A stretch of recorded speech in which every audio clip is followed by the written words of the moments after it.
തൻ്റെ രോഗാവസ്ഥയെ മറികടന്ന് മലയാളികളിൽ എന്നും ഇഷ്ടമുള്ള നമ്മുടെ കളമറ്റ് 24 എന്ന സിനിമയുടെ സംവിധായകനാണ് എന്നോടൊപ്പം ഉള്ളത്.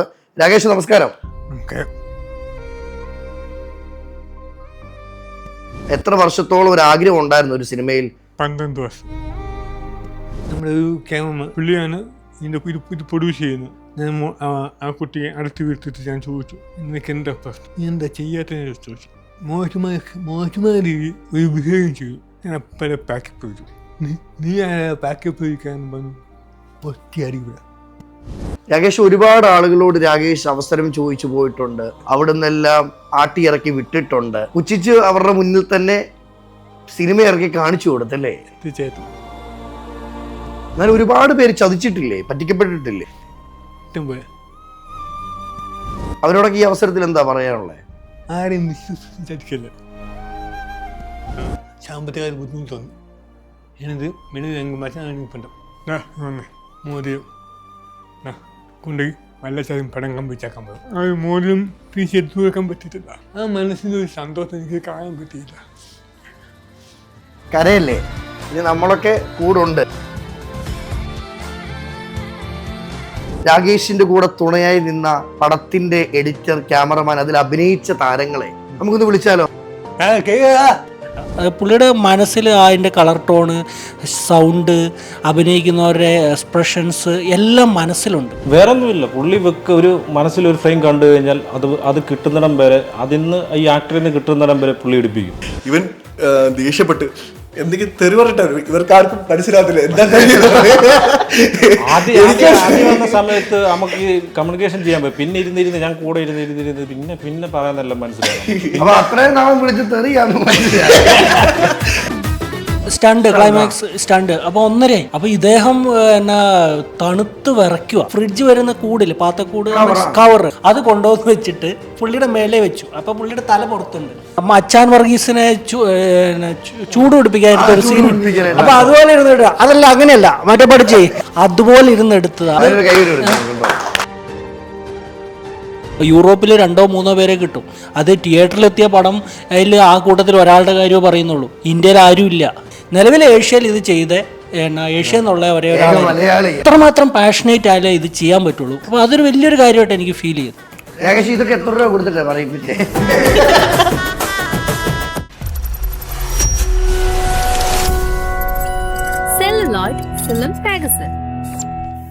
എല്ലാവർക്കും നമസ്കാരം. ഞാൻ അജിൻ വർഗീസ്. സെല്ലുഡിന്റെ മറ്റൊരു എപ്പിസോഡിലേക്ക് ഏവർക്കും സ്വാഗതം.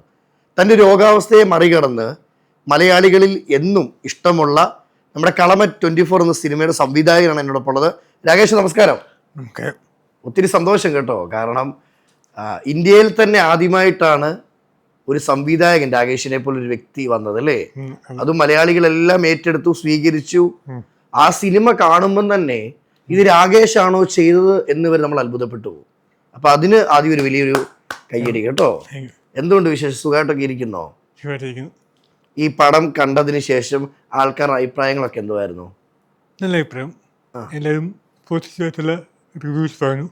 പിന്നെ പല ഭാഗത്തു നിന്നൊക്കെ വീഡിയോ ഉണ്ടായി, ഇൻഡസ്ട്രിയിൽ വീഡിയോ ഉണ്ടായി, അങ്ങനെ നല്ലൊരു സപ്പോർട്ടും ഉണ്ടായി. രാകേഷ്, എത്ര നാളത്തെ കഷ്ടപ്പാടായിരുന്നു രാകേഷിന്റെ ഈ ഒരു പടം? ഈ സിനിമയ്ക്ക് വേണ്ടി കഷ്ടപ്പെട്ട് 2 വർഷം. 2 വർഷം. എത്ര വർഷത്തോളം ഒരു ആഗ്രഹം ഉണ്ടായിരുന്നു ഒരു സിനിമയിൽ? 12 വർഷം. 12 വർഷത്തെ ഒരു ആഗ്രഹമായിരുന്നല്ലേ? 2 വർഷത്തിന്റെ ഫലമാണ് നമ്മൾ കണ്ട കളമറ്റ് 24 പടം. അതെ. ഇനി മുന്നോട്ടുള്ള സന്തോഷങ്ങൾ, യാത്രകൾ എന്തൊക്കെയാണ്? ഇനി നമുക്ക് പുതിയ സിനിമ ചെയ്യണം, ഒരുപാട് ആർട്ടിസ്റ്റ് പടം ചെയ്യണം. അങ്ങനെയൊക്കെ ലൈഫ് കുറച്ചുകൂടെ അടിപൊളിയായിട്ട് പോകണം. രാകേഷ്, ഒരുപാട് ആളുകളോട് രാകേഷ് അവസരം ചോദിച്ചു പോയിട്ടുണ്ട്. അവിടെ നിന്നെല്ലാം ആട്ടിയിറക്കി വിട്ടിട്ടുണ്ട്. പുച്ഛിച്ച് അവരുടെ മുന്നിൽ തന്നെ സിനിമ ഇറക്കി കാണിച്ചു കൊടുത്തല്ലേ? തീർച്ചയായിട്ടും. ആ ഒരു സന്തോഷം ഒന്ന് പങ്കുവെക്കാവോ? ഭയങ്കര സന്തോഷത്തില്ലേ. നമ്മളെ കൊണ്ടൊരു കാര്യം ചെയ്യത്തില്ല എന്ന് പറയുന്ന മുമ്പ് നമ്മളെ ചെയ്ത് കാണിക്കുമ്പോൾ നമുക്കൊരു സന്തോഷമില്ലല്ലോ. അതാണ് അവരോ എനിക്ക് ദേഷ്യമോ പിണക്കോ ഒന്നുമില്ല, സ്നേഹം മാത്രമേ ഉള്ളൂ. കാരണം അവരൊക്കെ അങ്ങനെ ചെയ്തുകൊണ്ടാണ് എനിക്കൊരു പോസിറ്റീവായിട്ട് ചിന്തിക്കാൻ പറ്റുന്നത്. എന്നാൽ ഒരുപാട് പേര് ചതിച്ചിട്ടില്ലേ, പറ്റിക്കപ്പെട്ടിട്ടില്ലേ? ഇഷ്ടംപോലെ. അവരോടൊക്കെ ഈ അവസരത്തിൽ എന്താ പറയാനുള്ളത്? അവരോട് എനിക്ക് പറയാനുള്ള ആരെയും വിശ്വസിച്ചതിക്കല്ല. വിശ്വസിച്ച് ചതിക്കല്ലേ? ഞാൻ എല്ലാവരും കണ്ണടച്ച് വിശ്വസിക്കും. ആ മനസ്സിലായോ? നമ്മുടെ വിശ്വാസം മുതലെടുക്കരുത്. ഉം. നമ്മളെ കൊണ്ട് നേട്ടവും ലാഭവും ഒന്നും പ്രതീക്ഷിക്കാതെ നമ്മുടെ കൂടെ നിൽക്കുക. അതാണല്ലോ ഒരു സൗഹൃദം അല്ലേ? അതാണല്ലോ സൗഹൃദം. ഉം. പക്ഷേ സൗഹൃദം അല്ലാത്തതും ഉണ്ടല്ലോ. ഉം. ഇന്നലെ കണ്ടതും മിനിഞ്ഞാന്ന് കണ്ടതും ഒക്കെ ഉണ്ടാവുമല്ലോ. പക്ഷേ നമുക്ക് ഞാനായിട്ട് ഒരു ദ്രോഹം ആർക്കും ചെയ്യത്തില്ല. ആ പക്ഷേ തിരിച്ച് നമുക്കും ദ്രോഹം ചെയ്യാതിരിക്കുക. കാരണം മനുഷ്യ ജീവിയാണ് നമ്മളെല്ലാവരും. അതെ, ഒരു ജീവിതമേ ഉള്ളൂ. ഒരു ജീവിതമുള്ളൂ. ഹാപ്പി ആയിട്ടും സന്തോഷവും ജീവിക്കാൻ ശ്രമിക്കുക. അത്ര രാകേഷ്, ഇനി നമ്മൾ സിനിമയിലോട്ട് കടന്നു വരുന്ന സമയത്ത് ഒരുപാട് അലഞ്ഞിട്ടുണ്ട്. ഞാൻ ആദ്യമേ സൂചിപ്പിച്ച പോലെ ആ അലഞ്ഞ വഴിയിൽ ഒരു ഷോർട്ട് ഫിലിം ചെയ്യുന്ന വഴി രാകേഷിനെ ഒരാൾ അടിച്ചിട്ടുണ്ടോ? ഉണ്ട്. ആ കഥയൊന്ന് പങ്കുവെക്കാമോ? അത് വേറെ ഒന്നുമില്ല. ഒരു കുറച്ച് വർഷങ്ങൾക്ക് മുമ്പാണ്. ആ അപ്പം ഞാൻ ഷോർട്ട് ഫിലിം ചെയ്യാൻ വേണ്ടി ഞാൻ നടക്കുന്ന ടൈമാണ്. ഉം. അപ്പം നമ്മുടെ ഒരു ക്യാമറ DOP ആ പുള്ളിയാണ് ഇത് പ്രൊഡ്യൂസ് ചെയ്യുന്നത്. പുള്ളിയത്തെ കഥ വന്നു, ഞാൻ ക്യാമറയും കാര്യങ്ങളും ഞാൻ ചെയ്തു, ബാക്കിയൊക്കെ നീ ചെയ്താൽ മതി. അങ്ങനെ ആ സമയത്ത് ഞാൻ എല്ലാം ഷൂട്ടൊക്കെ ഫിക്സ് ചെയ്തു. മാന്നാർ എന്ന സ്ഥലത്താണ് ഷൂട്ട് ചെയ്ത്. മാന്നാർ അത് നായികയും എല്ലാ ആർട്ടിസ്റ്റും ഉണ്ടായിരുന്നു. പിന്നെ ഈ നായികയ്ക്ക് അഭിനയിക്കാൻ അത്ര അങ്ങോട്ട് വശമില്ല. അപ്പം ഞാൻ മാക്സിമം പറഞ്ഞു കൊടുത്തു, അത് എങ്ങനെ ചെയ്യുമെന്ന് കാണിച്ചു കൊടുത്തു. അപ്പോൾ നമുക്ക് സാധനം കിട്ടുന്നില്ല. അങ്ങനെ ഈ ക്യാമറമാൻ്റെ അസിസ്റ്റൻറ്റും കൂടെ ഈ ആ പെൺകുട്ടി പറഞ്ഞ് മനസ്സിലാക്കാൻ രീതി സംസാരിച്ചു. അങ്ങനെ സംസാരിക്കുന്ന സമയത്ത് ആദ്യമൊക്കെ നമ്മൾ വിചാരിക്കും അവരും പറഞ്ഞ് മനസ്സിലാക്കട്ടെ എന്ന് വിചാരിച്ചു. പക്ഷേ ഈ ഒരു കാരണമില്ലാതെ ഷൂട്ടിങ് ഇങ്ങനെ നീണ്ടു പോവാം. ഓക്കെ. എന്നാൽ എനിക്കറിയത്തില്ല, ഈ കുറ്റൊന്നും ചെയ്യുന്നുമില്ല. ഇവർ അതിങ്ങനെ ആസ്വദിച്ചുകൊണ്ടിരിക്കുക. സംഭവം ഒന്നും എനിക്കറിയുന്നില്ല. രാത്രി വൈകുന്നേരമായപ്പോൾ ഞാൻ ആ കുട്ടിയെ അടുത്ത് വിട്ടിട്ട് ഞാൻ ചോദിച്ചു, നിനക്ക് എന്താ പ്രശ്നം, നീ എന്താ ചെയ്യാത്തതിനെ ചോദിച്ചു. ഞാൻ പറഞ്ഞു, ചേട്ടാ എനിക്ക് പറ്റുന്നില്ല എന്ന് പറഞ്ഞു. അപ്പം ഞാൻ കാര്യമായി സംസാരിക്കുന്ന ഇടയ്ക്ക് ക്യാമറമാൻ്റെ അച്ഛനും അവിടെ ഇവിടെ വന്നിരുന്നു. എന്നിട്ട് മോശമായ രീതിയിൽ ഒരു ബിഹേവ് ചെയ്തു. അത് കണ്ടപ്പം എനിക്ക് മനസ്സിലായി ഇത് ശരിയല്ല. ഞാൻ അപ്പഴേ പാക്കപ്പ് ചെയ്തു. അപ്പം ഇത് കഴിഞ്ഞാൽ നേരെ കാറെ കയറി അവരുണ്ടായിരുന്നു കൂടെ. അവരെല്ലാം അപ്പം കുറച്ച് ദൂരം ചെന്നപ്പം ഇവരൊന്നും ഭയങ്കര ദേഷ്യം കാണിക്കും. എന്ത് സംഭവം എനിക്കറിയുന്നില്ല. ഓക്കെ. കുറച്ച് ദൂരം ചെന്നപ്പം നീ പാക്കപ്പ് ചെയ്യിക്കാന്ന് പറഞ്ഞു ഒറ്റ അടിക്കുക. രാകേഷിനെ തല്ലി. ഞാൻ പിന്നെ ഞാൻ റക്ക് ചെയ്തു ഞാൻ പറഞ്ഞായിരുന്നു. വേറെ പ്രശ്നത്തിൽ പോകണ്ട, വിട്ടൊക്കെ മോ. ഇന്ന് ആ വ്യക്തി കാണുന്നുണ്ടെങ്കിൽ രാകേഷിന് എന്തോ പറയാനുള്ള മറുപടി? ഒന്നുമില്ല, ഒന്നും പറയാനില്ല, ഒന്നുമില്ല. പുള്ളിക്കാരെ അറിയാം, ആരാനും എന്തായാലും പുള്ളിക്കാരെ അറിയാം, കൃത്യമായിട്ടറിയാം. എന്നാലും നമ്മളെ ഒരാൾ തല്ലുവാന്നൊക്കെ വെച്ച ചേട്ടാ, നമുക്ക് അവരാഗ്രഹിച്ച് നടക്കാത്തതിൻ്റെ ഉദ്ദേശത്തിലേക്ക് തല്ലിയോ. ഞാൻ ഒരിക്കലും എനിക്കെൻ്റെ സിനിമ ആണ് എനിക്ക് പോയത്, അതിനെപ്പറ്റൊക്കെ എനിക്കൊന്നുമില്ല. രാകേഷ്, ഞാൻ കേട്ടിട്ടുണ്ട് എല്ലാവരെയും പോലെ തന്നെ രാകേഷിന്റെ ഏറ്റവും ജീവിതത്തിലെ വിജയം എന്ന് പറയുന്ന അച്ഛനും അമ്മയും അല്ലേ? തീർച്ചയായിട്ടും. അതിൽ ഇന്ന് അച്ഛൻ നമ്മളോടൊപ്പം ഇല്ല. അത് വലിയ ദുഃഖമാണ്. നമുക്ക് പറഞ്ഞു നയിക്കാൻ പറ്റത്തില്ല. ഞാൻ ജീവിതത്തിൽ ഞാൻ പലപ്പോഴും അച്ഛൻ്റെ കാര്യം പല ഇൻ്റർവ്യൂവിനും പറഞ്ഞിട്ടില്ല. ഇത് അനുഭവമല്ല. കാരണം എൻ്റെ അമ്മയുടെ പിന്നെ നിൽക്കുന്നത് എൻ്റെ അച്ഛനാണ്. അവർ തമ്മിക്കൊള്ളതുകൊണ്ടാണ് അമ്മ എന്നെ ഈ നിലയെത്തിക്കാൻ ശ്രമിക്കുന്നത്. പക്ഷേ ആ ഒരു വിശ്വാസം എൻ്റെ ഈ സിനിമയ്ക്ക് വേണ്ടി അച്ഛൻ്റെ ഒരു വലിയൊരു സഹായമുണ്ട്. അച്ഛൻ്റെ വലിയൊരു സഹായം ഉണ്ട്. ഒന്ന് പങ്കുവെക്കാവോ? വേറൊന്നുമില്ല, ഈ സിനിമ ഷൂട്ടെല്ലാം കഴിഞ്ഞ് എല്ലാം തീർന്ന് ഫൈനൽ സ്റ്റേജായിരിക്കും. നമുക്ക് അച്ഛന് നമ്മളെ ഈ പടം തോക്കായി. ആ സമയത്ത് നമുക്ക് എന്താ പറയുക, സാമ്പത്തിക ബുദ്ധിമുട്ട് തോന്നി. ആ സമയത്ത് ഞാൻ വീട്ടുകാരെ അറിയിക്കേണ്ടതെന്ന് ഇരിക്കുകയായിരുന്നു. അപ്പോൾ അച്ഛൻ മനസ്സിലായപ്പം അച്ഛൻ്റെ അടുത്ത് അമ്മ ചോദിച്ചു, എടീ അവൻ എന്ത് വിഷമിച്ചിരിക്കുന്നു ചോദിച്ചു. കാര്യം എന്തൊക്കെയാണ്? എനിക്ക് വിഷമിച്ച് ഞാൻ എന്തെങ്കിലും ഡൗൺ ആക്കാൻ പെട്ടെന്ന് ദേഷ്യപ്പെടും. ഒരു കാണാനുള്ള ദേഷ്യപ്പെടും. അച്ഛനും എൻ്റെ അടുത്ത് ചോദിച്ചു, അമ്മ വന്ന് ചോദിച്ചു എന്ത് പറ്റിയാണ്. ഞാൻ ആദ്യമൊന്നും പറഞ്ഞില്ല. ആ സമയത്ത് പിന്നെ നിർബന്ധിച്ചു. പിന്നെ ഞാൻ പറഞ്ഞു, സാമ്പത്തികമായിട്ട് കുറച്ച് പ്രശ്നമുണ്ടെന്നോ, നിങ്ങൾക്ക് എത്ര രൂപ ആവശ്യമുണ്ടെന്ന് ചോദിച്ചു.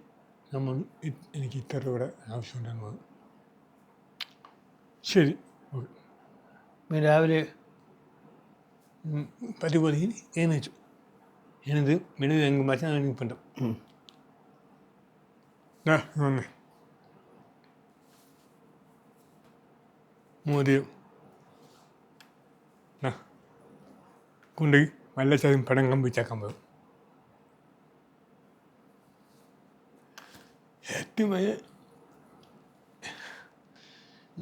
രാകേഷ്, നമ്മുടെയൊക്കെ ലൈഫിൽ ആരും ഇല്ലെങ്കിൽ ഈ പറയുന്ന സൗഹൃദങ്ങൾ ചതിച്ചാലും അച്ഛനും അമ്മയും കാണത്തുള്ളൂ അല്ലേ? ഈ ബന്ധങ്ങൾ എന്നൊക്കെ പറയുന്നത് അച്ഛനമ്മ ഉള്ളൂ, അത്രേ ഉള്ളൂ. അവർ പോയി കഴിഞ്ഞാൽ പിന്നെ ബന്ധങ്ങൾക്ക് വിലയില്ല. പക്ഷെ എനിക്ക് ആ മോനും തിരിച്ചെടുത്തു വെക്കാൻ പറ്റിയിട്ടില്ല. എന്നും പോയി ആ ഒരു വിഷമേ ഉള്ളില്ല. അത് വിഷമമാണ്. കാരണം ആ മനസ്സിനൊരു സന്തോഷം എനിക്ക് കാണാൻ പറ്റിയില്ല.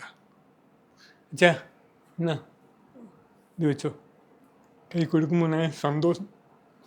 ഇനി കരയല്ലേ, കാരണം ഇന്ന് ലോകമറിയുന്ന ഒരു സംവിധായകനായ ഒരു വ്യക്തി എൻ്റെ മുന്നിൽ ഇരിക്കുന്നത്.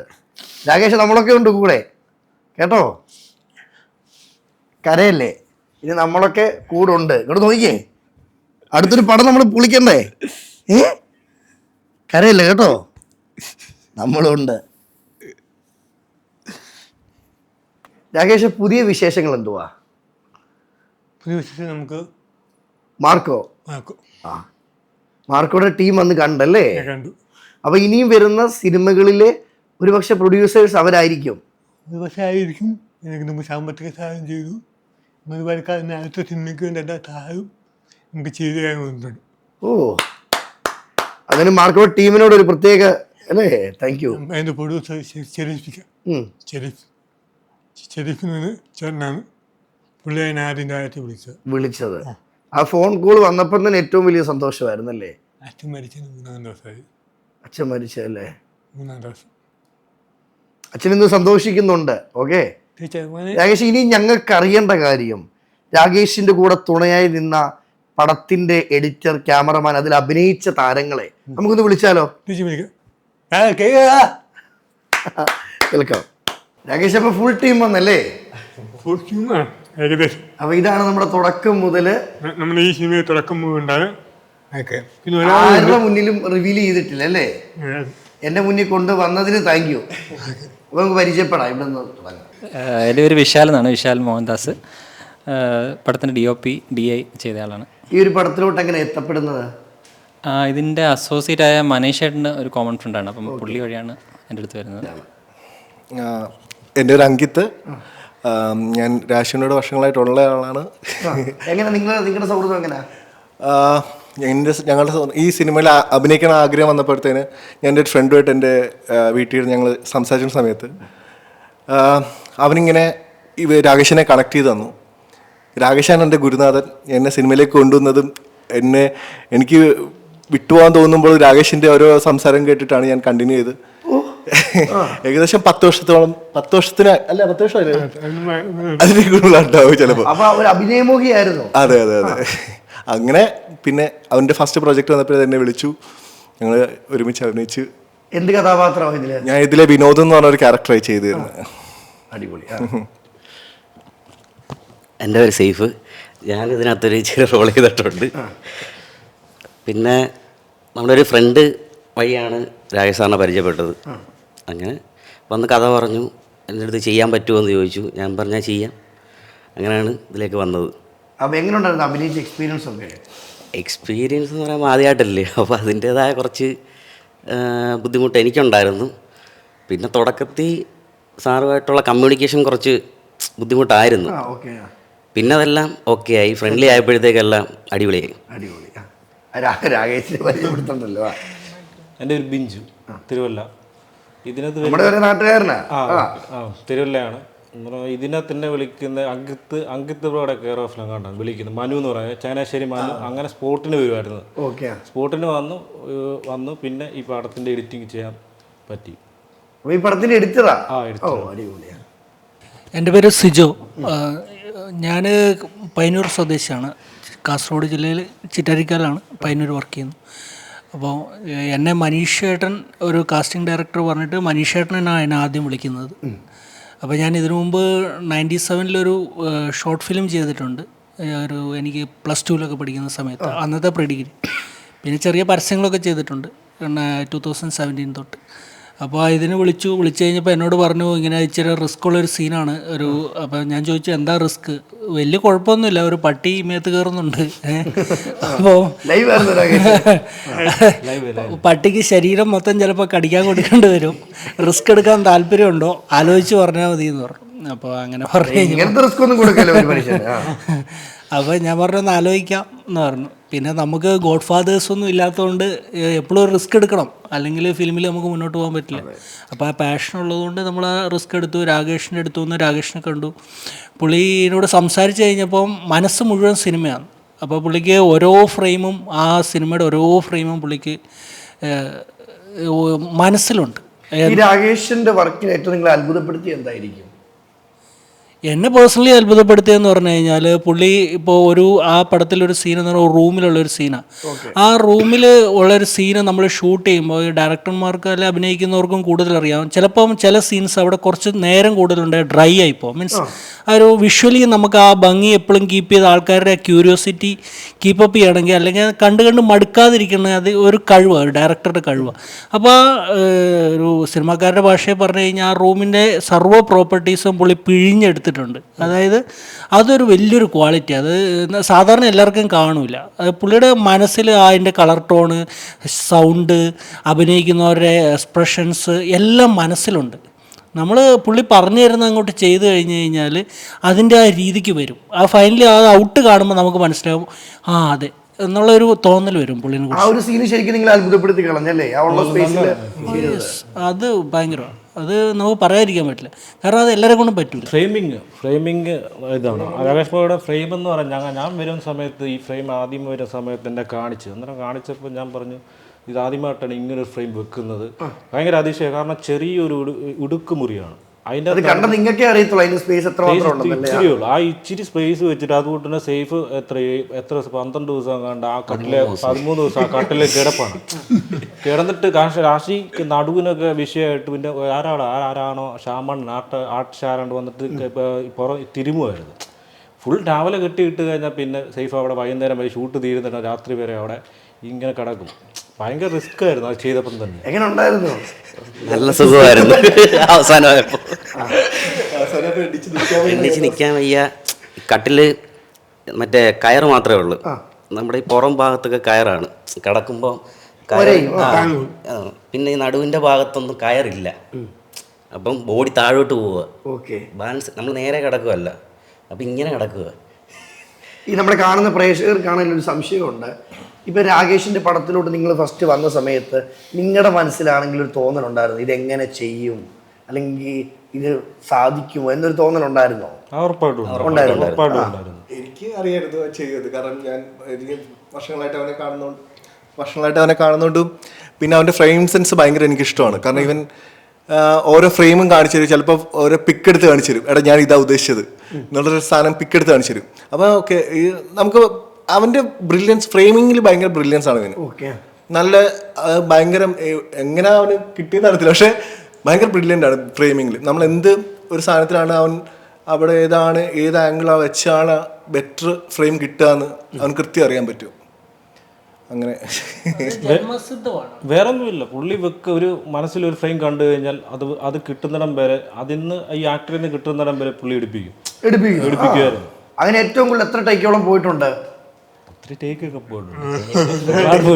ടേക്ക് പോയി കഴിഞ്ഞ് കുറച്ചു നേരം ഇവൻ ദേഷ്യപ്പെട്ട് എന്തെങ്കിലും തെറി പറഞ്ഞിട്ടാണ് ഇവർക്ക് ആർക്കും മനസ്സിലാകത്തില്ല എന്താ ആദ്യം വന്ന സമയത്ത് നമുക്ക് കമ്മ്യൂണിക്കേഷൻ ചെയ്യാൻ പറ്റും. പിന്നെ ഇരുന്നിരുന്ന് ഞാൻ കൂടെ ഇരുന്നിരുന്നിരുന്ന് പിന്നെ പറയാനെല്ലാം മനസ്സിലാകും. അപ്പൊ അത്രയും നാളും വിളിച്ച് തെറിയാന്ന് അപ്പൊ എനിക്ക് മനസ്സിലാവുന്നത് ഞാൻ ഇവന് ഇത്ര വർഷമായിട്ടെന്ന് പറയാം, അതുകൊണ്ട് എനിക്ക് മനസ്സിലാവും. അപ്പൊ ഞാൻ പിന്നെ ലാസ്റ്റ് ചെന്നിട്ട് ഇവന്റെ അടുത്ത് നിന്ന് ഇവനപ്പോ കലിപ്പായി കഴിഞ്ഞാൽ പിന്നെ മാറി നിൽക്കും. നിന്ന് ദേഷ്യപ്പെട്ട് ഞാൻ എടാ എന്താ വേണ്ടത്, അപ്പോൾ അവൻ എൻ്റെ അടുത്ത് പറയും ഓക്കെ ശരി ഞാൻ ഏത് ആർട്ടിസ്റ്റാണ് ചേട്ടാ ഇത് ഇങ്ങനെ പരിപാടി ഇങ്ങനെയാണ് ചെയ്യേണ്ടത് എന്നുള്ള രീതിയിൽ പറഞ്ഞു കൊടുക്കും. അപ്പോൾ പുള്ളി പറയും ആ ശരി ഓക്കെ, പിന്നെ അത് ചെയ്യും. എന്നിട്ട് പിന്നെ അന്നത്തെ കറക്ഷൻ വന്നാൽ വീണ്ടും വന്ന് പറയും. അപ്പം ഞാൻ പറഞ്ഞു കൊടുക്കും ഓക്കെ. പിന്നെ ആള് ഇവനോട്ട് കണക്ട് ആയി കഴിഞ്ഞാൽ പിന്നെ കുഴപ്പമില്ല, സിമ്പിളായിട്ട് പോകും. കണക്ട് ആവുന്നിടം വരെ ഇച്ചിരി ബുദ്ധിമുട്ടുണ്ടാവും. പിന്നെ എല്ലാം ഇവന് ഭയങ്കര വാശിയാണ് വെച്ചാൽ ഞാൻ ഉദ്ദേശിച്ച രീതി കിട്ടണമെന്നുള്ള ഭയങ്കര കട്ടക്ക് വാശിയാണ്. അങ്ങനെ വാശി പിടിച്ച് എല്ലാം എടുക്കുന്ന ആളാണ്. അതെ അതെ. ആസ് എ ക്യാമറമാൻ എങ്ങനെ ഉണ്ടായിരുന്നു? ഞാന് സെറ്റില് അല്ലെ ഏറ്റവും കൂടുതൽ ഉടക്കായ അതെ. അപ്പം ലാസ്റ്റ് വന്ന് ജോയിൻ ചെയ്തത് 2 ദിവസം മുമ്പ് കണ്ടാണ് ഞാൻ വന്ന് ജോയിൻ ചെയ്തത് അല്ലേ, രണ്ടാഴ്ച മുമ്പ് 2 ദിവസം മുമ്പ് കണ്ടാണ് ജോയിൻ ചെയ്തത്. അപ്പം ആദ്യം കുറച്ച് ബുദ്ധിമുട്ടാണ് മനസ്സിലാക്കാൻ. പിന്നെ നമുക്ക് മനസ്സിലായി കഴിയുമ്പോഴത്തേക്കും മനസ്സിലായി ഇവിടെ ഫ്രെയിം വെക്കുക, ഇന്ന സാധനം ഇതിനകത്ത് കിട്ടണം. തുടക്കം തൊട്ട് പറയുന്നത് ഒരു 2 ആഴ്ചയോളം അല്ലെങ്കിൽ പടത്തിൻ്റെ 85% ഷൂട്ട് ചെയ്തൊരു സിംഗിൾ ലൊക്കേഷന്. അപ്പോൾ ആ ലൊക്കേഷൻ ഷൂട്ട് ചെയ്യുമ്പോൾ ഇന്ന കളർ ടോൺ ആയിരിക്കണം, ഇതിൻ്റെ കാരണം എന്താണ്, ഇതൊക്കെ വളരെ ഡീറ്റെയിൽ ആയിട്ട് നമുക്ക് പറഞ്ഞു തരും. അപ്പോൾ നമുക്ക് ഒരു ഐഡിയ എന്താണെന്ന് മനസ്സിലാക്കി കഴിഞ്ഞാൽ പിന്നെ നമുക്ക് കണ്ടിന്യൂ ചെയ്യാം. അപ്പം അതിനെ കേസ് ചെയ്ത് തന്നെ കുറേ ഷോട്ടുകളുടെ കാര്യത്തിലൊക്കെ നമ്മൾ തമ്മിൽ കുറേ അഭിപ്രായ വ്യത്യാസമുണ്ട്.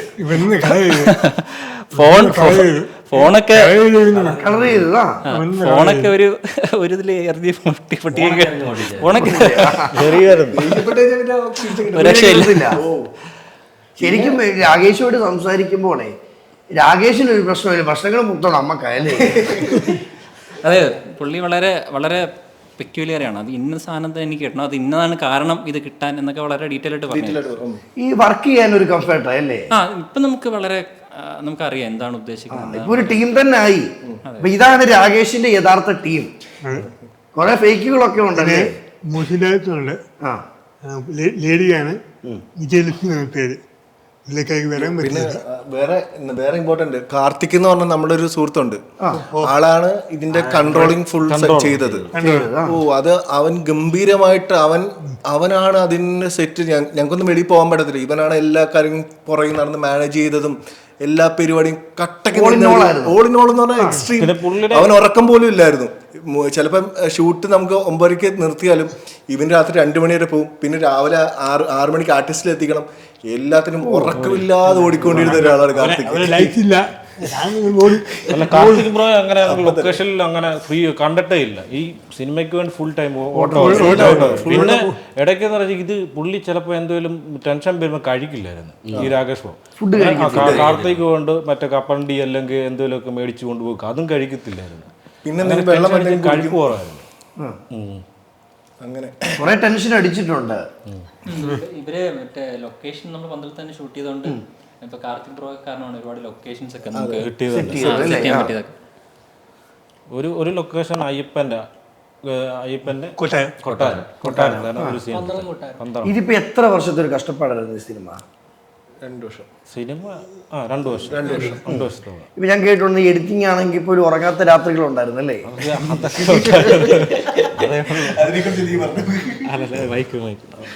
മൈക്കുണ്ട് ഇവിടെ. അത് എഡിറ്റിംഗ് ഇച്ചിരി പാടൊക്കെ. ഒരു ദിവസം രാകേഷ് വിളിച്ചിട്ട് ചോദിച്ച് നമുക്ക് എന്ത് ചെയ്യാൻ പറ്റും, നമുക്ക് പടം ഇറക്കുള്ളൂ. ഞങ്ങൾ 1 വർഷത്തോളം ഇത് ഡൗൺ ആയിരിക്കുമായിരുന്നു. എന്ത് ചെയ്യണം, കാശിന്റെ പ്രോബ്ലം ആയിരുന്നു. ഷൂട്ടൊക്കെ ഓൾറെഡി കഴിഞ്ഞു. ഷൂട്ട് കഴിഞ്ഞ് വേറെ സംഭവമുണ്ട്, വേറെ സംഭവമുണ്ട്, കഥയുണ്ട്. അത് ഞങ്ങൾ പറയുന്നില്ല, പുറത്ത് പറയുന്നില്ല. പിന്നെ പറയാം, പിന്നെ ഒരു ഇന്റർവ്യൂവിന് എപ്പോഴും പറയാം. അതൊരു വിഷയമാണ്, വലിയ വിഷയമാണ്. എൻ്റെ ലൈഫിലെ എന്നെ കടക്കായി നോക്കിയതും എൻ്റെ ഇമോഷൻ ബ്രേക്ക് ചെയ്തതും ആത്മഹത്യക്ക് പ്രേരിപ്പിച്ചതും കാണാം. ആത്മഹത്യക്ക് ആണ്. എന്നെ വിളിച്ചിട്ട് ഒരു ദിവസം ഞാൻ എറണാകുളത്ത് വർക്ക് ചെയ്യിക്കുമ്പോഴാണ് എന്നെ വിളിച്ചിട്ട് പറയണം ബിഞ്ചു എങ്ങനെയാണ് പാടം ഇറക്കണം. അന്നേരം ഞാൻ ചെന്ത് പറ്റി എനിക്ക് ഇറക്കണം, എനിക്ക് എൻ്റെ കഥ തന്നെ ഇറക്കണമെന്ന് പറയും. ഞാൻ പറഞ്ഞു അന്നേരം ഞാൻ ഡിനോഷേട്ടൻ്റെ വർക്ക് ആടിൻ്റെ DAT ആയിട്ട് ഞാൻ ഇവിടെ നിൽക്കുകയായിരുന്നു എറണാകുളത്ത്. അന്നേരം ഞാൻ പറഞ്ഞ് ഡിസംബർ സമയത്ത് അന്നേരം ഞാൻ പറഞ്ഞു ഓക്കെ ഞാൻ വരാം. വന്നിട്ട് ഞങ്ങൾ നേരെ നിന്ന് അവിടെ നിന്ന് വീട്ടിൽ ചെന്ന് കഴിച്ച് നേരെ ഒറ്റ പോക്ക് പോയി. പിന്നെ ഇവർ വീട്ടിൽ പുള്ളിയുടെ ബെഡിൽ റൂമിലാണ് എഡിറ്റിംഗ് മൊത്തം ചെയ്യുന്നത്. അവിടെ നിന്ന് ചെയ്ത് ഓരോ ഞാൻ ചോദിക്കുക എങ്ങനെയാണെന്ന് വെച്ചാൽ പുള്ളി പറയുന്ന രീതി കട്ട് ചെയ്തിട്ട് പിന്നെ ഇതിൻ്റെ സ്പോട്ട് ചെയ്തുകൊണ്ട് എനിക്കറിയാം ഇതിൻ്റെ സ്ക്രിപ്റ്റ് ഒന്നും ഇല്ലായിരുന്നു. സ്ക്രിപ്റ്റ് ഇല്ലാതാണ് എഡിറ്റ് ചെയ്തത്. സ്ക്രിപ്റ്റ് ഒന്നും ഇല്ലായിരുന്നു. പോയി ടീമിന് കൊടുത്തേക്കുവാ. ഇല്ലായിരുന്നു ഇത്. കാരണം നമ്മൾ ചെയ്തുകൊണ്ടും നമ്മളിങ്ങനെ ഐഡിയ വെച്ച് ചെയ്ത് ഒരു എല്ലാം ഈ സീൻ ബേസ് സീക്വൻസ് കട്ട് ചെയ്തിട്ട് പിന്നെ ഒരു സ്ക്രിപ്റ്റിലേക്ക് കൊണ്ടുവരികയാണ്. നിങ്ങളുടെ യഥാർത്ഥ സ്ക്രിപ്റ്റോ? സ്ക്രിപ്റ്റ് വേറൊരു അതാണോ വേറൊരു കഥയുണ്ടെന്ന് പറഞ്ഞു? ഇപ്പം പറയാൻ പറ്റില്ല നമുക്ക്. അപ്പം കൂടെ നിന്ന് ചതിച്ചിട്ടൊക്കെ ഉണ്ട് കുറെ. നമ്മൾ വിശ്വസിച്ചടിക്കുക. അത് എനിക്ക് തോന്നിയ ഒരു കാര്യം എന്ന് വെച്ചാൽ നമ്മൾ ഈ രാകേഷിനെ പോലെ ഒരാൾ ഇപ്പോൾ ഇദ്ദേഹത്തിന് വയ്യല്ലോ, അപ്പോൾ ആൾക്കാർക്കൊരു മുൻധാരണയാണ് എന്നാ പുള്ളിയെ കൊണ്ട് അത് പറ്റില്ല ഇത് പറ്റില്ല, പുള്ളി ഞാൻ പറയുന്ന പോലെ കേട്ടോളും, അല്ലെങ്കിൽ പുള്ളി ഉദ്ദേശിക്കുന്ന ഇതാണ്. അപ്പം അവരുടെ ഒരു മുൻധാരണ വെച്ചിട്ട് പുള്ളീനെ അളക്കുകയും അവരുടെ സൗകര്യത്തിന് കാര്യങ്ങൾ നീക്കാനുള്ള അവരുടെ ശ്രമങ്ങൾ വരുമ്പോഴാണ് പുള്ളിക്ക് പ്രശ്നങ്ങളുണ്ടാകുന്നത്. ഈ രാകേഷ് ബ്രോ എന്ന് പറഞ്ഞാൽ പുള്ളിക്ക് ഇതിനെക്കുറിച്ച് A to Z ഓരോ ഫ്രെയിമിനെ കുറിച്ചും ഓരോ കളർ ടോണിനെ കുറിച്ചും ഓരോ പാറ്റേണിനെ കുറിച്ചും നല്ല വ്യക്തതയുണ്ട്. അതായത് ഈ പറയുന്ന പല ആൾക്കാരെക്കാളും അല്ലെങ്കിൽ ഇൻഡസ്ട്രിയിൽ കുറേ വർഷങ്ങളായിട്ട് ചെയ്യുന്നവരൊപ്പം അത് ഇൻബോണായിട്ട് കിട്ടുന്ന കാരണം എന്താണെന്ന് വെച്ച് കഴിഞ്ഞാൽ പുള്ളിക്ക് ഗിഫ്റ്റഡ് ആയിട്ട് കിട്ടുന്ന ഒരു കഴിവ് അത് ഞാൻ മനസ്സിലാക്കുന്നത്. അല്ല അങ്ങനെ ഉണ്ടാവാൻ യാതൊരു സാധ്യതയില്ല ഒരു പുതിയ ആൾക്ക്. അപ്പോൾ അത് വേറെ ആൾക്കാർ ചില മുൻധാരണ നമുക്കിങ്ങനെ വയ്യാത്ത ആൾക്കാരെ കുറിച്ചൊരു മുൻധാരണ ഉണ്ടല്ലോ, അവരെ കൊണ്ടാവില്ല അതൊന്നും ആവില്ല, ആ ഒരു ധാരണ മറ്റുള്ളവർക്കാണ് കൂടുതൽ. അതാണ് പുള്ളീനെ ശരിക്കും തളർത്തിയത്. അല്ലാതെ പുള്ളിയുടെ ഈ വൈകല്യമോ അല്ലെങ്കിൽ പുള്ളിയുടെ ഇതിനെക്കുറിച്ച് അറിവില്ലായ്മയൊന്നുമല്ല, മറ്റുള്ളവരുടെ മുൻധാരണയാണ് പുള്ളീനെ തകർത്ത് ശരിക്കും ആ ഒരു വിഷമത്തിലോട്ട് എത്തിച്ച്. അപ്പോൾ നമ്മൾ ശരിക്കും കാണേണ്ടതെന്ന് പറഞ്ഞാൽ രാകേഷ് എന്നൊക്കെ പറഞ്ഞു കഴിഞ്ഞാൽ പലർക്കും ഒരു ഈ പ്രചോദനം. ഞാനൊക്കെ വരുന്നത് കാസർഗോഡ് ഒരു ചിറ്റാരിക്കാൽ എന്ന് പറയുന്ന ഒരു ചെറിയ ഗ്രാമത്തിൽ നിന്ന്. അവിടെ ആൾക്കാർ എന്നെ വിളിച്ചിട്ട് ചോദിക്കുക മാഷ്, ഞാനൊരു കോളേജ് പഠിപ്പിക്കണം, അപ്പോൾ മാഷ് അദ്ദേഹം ഒരു അധ്യാപകനാണ്, ഒരു എഞ്ചിനീയറിംഗ് കോളേജ് പഠിപ്പിക്കണം. അപ്പോൾ മാഷ് അതിലുണ്ടോ, അപ്പോൾ പുള്ളി എങ്ങനെയാണ് പുള്ളി ചെയ്തോ, ഞങ്ങൾക്ക് ആ സിനിമ ഒന്ന് കാണണമെന്നുണ്ട്. അല്ല ഒരു കൊച്ചിൻ്റെ അവിടെ ഒരു വയ്യാത്തൊരു കൊച്ചുണ്ട്. അപ്പോൾ ആ കൊച്ചിൻ്റെ അമ്മ വിളിച്ചിട്ട് മോനെ എനിക്ക് ആ മോനെ ഒന്ന് കാണണം, എന്നാന്ന് വെച്ച് കഴിഞ്ഞാൽ എൻ്റെ കൊച്ചങ്ങനെയാണ്. അപ്പം എൻ്റെ കൊച്ചിനെ ഞാനിത് കാണിച്ചു കൊടുത്തപ്പം കൊച്ചിനേക്ക് അവർക്ക് പ്രതീക്ഷയല്ലേ, കാരണം നാളെ എൻ്റെ കൊച്ചിങ്ങനെ ഒന്ന് എണീറ്റ് നിൽക്കാനാവും, അല്ലെങ്കിൽ അവൻ സമൂഹത്തിന് അതായത് ഇങ്ങനെയുള്ള എന്ന് പറഞ്ഞാൽ ഈ രാകേഷ് ഇപ്പോൾ ചെയ്തതെന്ന് പറഞ്ഞാൽ രാകേഷിനെ പോലെയോ അല്ലെങ്കിൽ നമ്മൾക്കൊരു പനി വന്നു കഴിഞ്ഞാൽ മൂടിപ്പോച്ച് കിടക്കുന്ന ആൾക്കാരല്ലേ. അപ്പോൾ ഇങ്ങനെ എത്ര ആൾക്കാർക്ക് അവരെന്നെ വിളിച്ചിട്ട് എത്ര പേര് ചോദിച്ചിട്ടുണ്ടെന്ന് അറിയാം. അപ്പം ഞാൻ പറഞ്ഞു OTT വരും അന്നേരം കാണാം. തിയേറ്ററിൽ 5-6 തിയേറ്റർ ഉണ്ടായിരുന്നുള്ളൂ, അത് കഴിഞ്ഞ് 7 തിയേറ്ററോളം നമുക്കുണ്ടായിരുന്നു. അതിൽ 3 ആഴ്ച കഴിച്ചു തിയേറ്റർ ഉണ്ടായിരുന്ന തിയേറ്ററിൽ അത്യാവശ്യം കളക്ഷൻ വന്നു. എന്നാലും പറഞ്ഞ പോലെ തന്നെ ഇപ്പോഴും തിയേറ്ററിൽ കാണാത്ത ആളുകളുണ്ട്. അപ്പം അവർ കാണാൻ ആഗ്രഹിക്കുന്നുണ്ട്. എന്തോ ഈ നിമിഷം പറയാനുള്ള അവരോട്? ഉണ്ടാവും അല്ലേ? ഉടനെ ഉണ്ടാവും. ഞങ്ങൾ പിച്ച് ചെയ്തിട്ടുണ്ട്. അത്യാവശ്യം 1-2 ആൾക്കാർ നമ്മുടെ അടുത്ത് വെയിറ്റ് ചെയ്യാൻ പറഞ്ഞിട്ടുണ്ട്. അതൊന്ന് വെയിറ്റ് ചെയ്യാണ്. അടുത്തന്നെ അവർ ഒരു പോസിറ്റീവ് റെസ്പോൺസ് തരുമെന്ന് പ്രതീക്ഷിക്കുന്നത്. മാർക്കോയിൽ നിന്ന് എത്തിയല്ലേ? എന്താണ് മാർക്കോയുടെ വിശേഷങ്ങൾ? മാർക്കോയുടെ വിഷയം ഗംഭീരം. അവരെ സപ്പോർട്ട് ചെയ്തു, സാമ്പത്തിക സഹായം, പിന്നെ അതുകൂടാതെ അടുത്ത സിനിമയ്ക്ക് വേണ്ട എല്ലാ സഹായവും ചെയ്തിട്ടുണ്ട്. അപ്പൊ ഇതാണ് രാകേഷിന്റെ ടീം. ഇതിനപ്പുറം എന്തോ വേണം?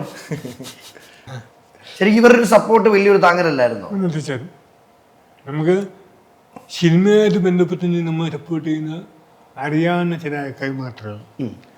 സിനിമ എന്ന് പറയുന്നത് ഇന്നത്തെ സാഹചര്യത്തിൽ ഭയങ്കര സിമ്പിളാണ്. ഞാനൊക്കെ ഈ തുടക്കക്കാലത്ത് ഭയങ്കര ബുദ്ധിമുട്ടാണ്. ആ സമയത്ത് ഇവനൊക്കെ പരിചയപ്പെട്ടത് അങ്കിട്ടിനൊക്കെ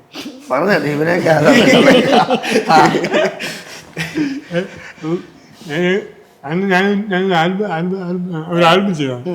അടുത്ത ആൽബത്തിന് വേണ്ടി വെയിറ്റ് ചെയ്യുന്ന സമയത്താണ് അങ്കിട്ടിനെ പരിചയപ്പെടുന്നത്. അന്നോട്ട് അങ്കിട്ടിന് ഞാൻ പറഞ്ഞിട്ടുണ്ട്, എന്നെ പരീക്ഷിക്കേണ്ട, നീ നിന്റെ വഴിക്ക് പൊയ്ക്കോ, ഞാൻ എൻ്റെ വഴിക്ക് പൊയ്ക്കോളാം പറഞ്ഞിട്ടുണ്ട്. അങ്ങനെ പറഞ്ഞിട്ടുണ്ട്. അങ്ങനെയാണ് ഞാനും ഒരു യാത്ര, ഞാനും പാരലിൽ യാത്ര ചെയ്ത് ഞങ്ങൾ പിന്നെ ഒരുമിച്ച് എപ്പോഴും ഉണ്ട്. എല്ലാ കാര്യങ്ങളും അങ്ങോട്ടും ഇങ്ങോട്ട് ഷെയർ ചെയ്യും. അപ്പം ഇങ്ങനെ പരിപാടി ഒരു പടത്തിൻ്റെ പ്രീ പ്രൊഡക്ഷൻ ഇന്ന സമയത്താണ്, താരം എന്ന് പറഞ്ഞൊരു നിവിൻചാൻ്റെ പ്രൊജക്റ്റ് ഉണ്ടായിരുന്നു. അതിൻ്റെ പ്രീ പ്രൊഡക്ഷൻ ഇരിക്കുന്ന സമയത്താണ് രാത്രി ഒരു 9:10 മണിയാകുമ്പോഴത്തേന് എന്നെ വിളിച്ചോണ്ട്, എടാ എനിക്കിനി വെയിറ്റ് ചെയ്യാൻ പറ്റത്തില്ല, സമയമായി, എനിക്ക് പടം ചെയ്തേ പറ്റൂ, ഞാനൊരു കഥ പറയാം, നീ കേൾക്കെന്ന് പറഞ്ഞു. ഞാൻ ശരി നീ പറ. അപ്പോൾ അവൻ കഥയൊക്കെ പറഞ്ഞ് എനിക്ക് സാധനം വർക്കായി, കുഴപ്പമില്ല, നമുക്ക് ചെയ്യാൻ പറ്റുന്നൊരു പരിപാടി ആണ്. അപ്പം ശരിയടാ. അപ്പം ആർട്ടിസ്റ്റ് ഒന്നുമില്ല, എല്ലാം ന്യൂ ഫേസാ. അപ്പം ശരിയടാ, ഓക്കെ, നിനക്ക് ഏത് ക്യാരക്ടറാണ് വേണ്ടത്, എൻ്റെ അടുത്ത് ഇങ്ങോട്ട് വെച്ചിട്ട്. അപ്പോൾ ഞാൻ പറഞ്ഞു അത് നിൻ്റെ ഇഷ്ടം പോലെ നീ ചെയ്തോന്ന് പറഞ്ഞു. അപ്പോൾ എൻ്റെ അടുത്ത് പറഞ്ഞു നീ വിനോദിൻ്റെ ക്യാരക്ടർ ചെയ് എന്ന് പറഞ്ഞു. ഓക്കെ ശരി. അപ്പോൾ പിന്നെ എനിക്ക് ഉറക്കമില്ല. എനിക്ക് അവിടെ ഇരുന്നിട്ട് അവിടെ ഇരിക്കാൻ പറ്റത്തില്ല, ഞാൻ അവിടെ അപ്പൊ പിന്നെ ഞാൻ അവിടെ ഇറങ്ങി നേരെ വീട്ടിൽ ചെന്നിട്ട് ഇപ്പം അതിൻ്റെ ഡയറക്ടർ വിനയേട്ടൻ്റെ അടുത്ത് ഇങ്ങനെ പറഞ്ഞു, ചേട്ടാ ഇങ്ങനെ സംഭവമുണ്ട്, ഇങ്ങനെ നമ്മുടെ ഒരു ഫ്രണ്ട് ഒരു പരിപാടി പറഞ്ഞു, നമുക്കത് ചെയ്യാനായിട്ട് നോക്കുകയാണെന്ന് പറഞ്ഞു. എടാ ചെയ്യടാ, നീ പോയി ചെയ്യ്. പുള്ളി നല്ല കോൺഫിഡൻസ് തന്നു. അങ്ങനെ പിന്നെ ബാക്കിയുള്ള നമ്മുടെ ക്രൂ മെമ്പേഴ്സിനോടൊക്കെ പറഞ്ഞിട്ട് അവിടുന്ന് ആ പ്രൊജക്റ്റിൽ നിന്ന് ഇറങ്ങി. അപ്പം എന്നിട്ട് ഞാൻ ഇത് ചെയ്യാൻ വന്നത്. അതിൻ്റെ ഇടയ്ക്ക് വേറൊരു പ്രോജക്റ്റ് എനിക്ക് പോയി. പക്ഷെ എന്നാൽ സന്തോഷമാണ്.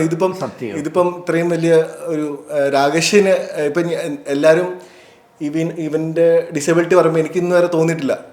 പക്ഷേ ഞാൻ കേട്ടുള്ള കാര്യം കൂട്ടത്തിൽ ഏറ്റവും തമാശ പറയുന്ന ഒരു വ്യക്തിയും കൂടിയല്ലേ രാകേഷ്.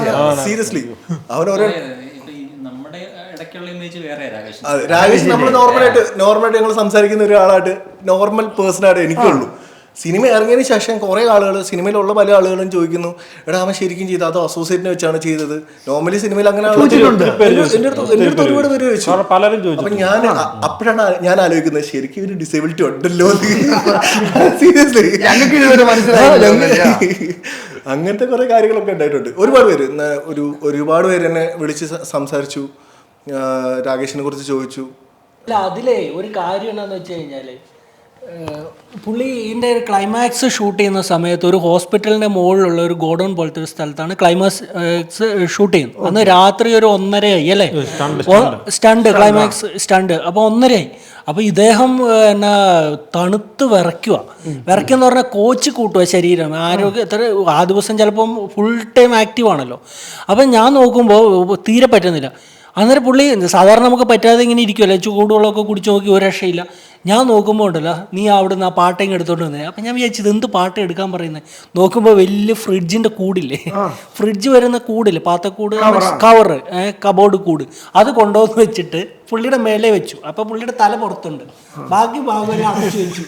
തല മാത്രമേ പുറത്തുള്ളൂ, അതിന് മോള് ഭാഗം വെട്ടിയിട്ട് നമ്മൾ ഈ പണ്ട് ഏതോ സിനിമയ്ക്കകത്തൊക്കെ ഈ അച്ചാൻ വർഗീസിനെ ചൂട് പിടിപ്പിക്കാനായിട്ട് ഒരു സീൻ. അപ്പൊ അതുപോലെ ഇരുന്നിട്ട് അതല്ല, അങ്ങനെയല്ല, മറ്റേ പഠിച്ചേ കൈ അനക്കത്തില്ല, കൈ ഉള്ളില കൊടുത്തേക്കും. അപ്പൊ അതിൻ്റെ അകത്ത് ഇരുന്നിട്ട് കാണുന്നത്. അപ്പൊ അതിൻ്റെ അകത്ത് ഇരുന്നിട്ട് കൈ അനക്കുമ്പോൾ എന്ത് പറ്റുമെന്ന് വെച്ചാൽ ഈ പാട്ട് അങ്ങോട്ടും ഇങ്ങോട്ടും പോകും. അതുപോലെ ഇരുന്ന് എടുത്തതാ. അതായത് പിന്നെ ഇതിൽ അഭിനയിച്ച എല്ലാവരും തന്നെ അത്യാവശ്യം നല്ല എഫേർട്ട് ഇട്ടിട്ടുണ്ട്, നന്നായിട്ട് ചെയ്തിട്ടുണ്ട്. ഇപ്പോൾ സൈഫ് പറഞ്ഞ നായകനായിട്ട് അഭിനയിച്ച സൈഫും വിനോദും ഒക്കെ, മീൻസ് അങ്കിത്തും ഒക്കെ. സൈഫൊക്കെ എത്ര കട്ടിലേ കിടന്നു പറഞ്ഞാൽ, നമ്മളൊക്കെ ആണെങ്കിൽ എൻ്റെയൊക്കെ ആണെങ്കിൽ ഈ പ്രായത്തിൽ പണി തീർന്നതിന് അത്ര നേരം കട്ടിലേ കിടന്നിട്ടുണ്ട്. അതേപോലെ അങ്കിത്താണെങ്കിൽ ശരിക്കും പറഞ്ഞാൽ നമ്മൾ ആ ക്ലൈമാക്സ് ഒക്കെ എടുക്കുമ്പം ഒരു സീനുണ്ട്, അതൊക്കെ എന്ന് പറഞ്ഞാൽ ശരിക്കും റിസ്ക് എലിമെൻ്റ് ഉള്ള സീനാണ്. അപ്പോൾ അങ്കിത്ത് എന്നോട് ചോദിച്ചു, കുഴപ്പമില്ലല്ലോ അല്ലേ, സർജിക്കൽ അതെ. അപ്പൊ അങ്ങനെ